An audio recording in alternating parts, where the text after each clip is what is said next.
रोहानी देखो चढ़े लागल हो, पानी जवानी वाला उड़े लागल हो। अरे अब हमसे आन हो गई।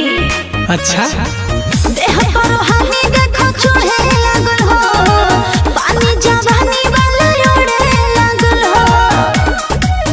खाला बोरे बोरे चीज खखोरी हो। अरे तले है सुन सब ढोरी खाली ढोरी हो, ढोरी दूध के कटोरी हो। सब ढोरी खाली ढोरी हो, ढोरी दूध के कटोरी हो। आओ पी लो।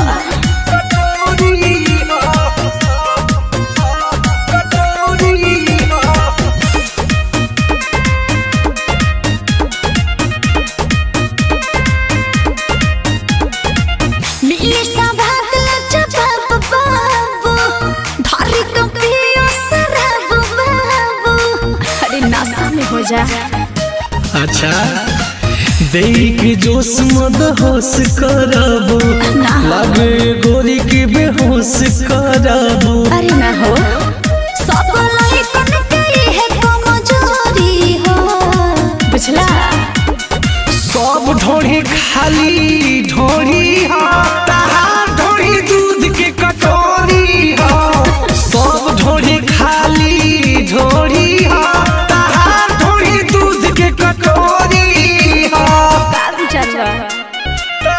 ढोरी दूध के ढोरी दूध के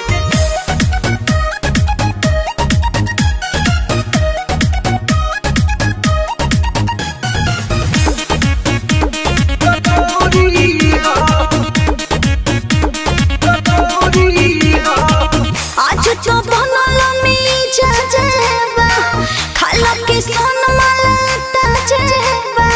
अरे ए हो अब खा लो। लागत आज कुछ खास करबो, लगे बोला के धन नस करबो।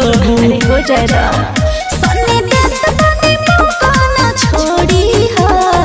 अरे हम तो खोजते बन सब ढोरी खाली ढोरी हो, ढोरी दूध के कटोरी हो। सब ढोरी खाली ढोरी हो, ढोरी दूध के कटोरी हो। तो आओ छाली सुनते चढ़ जा।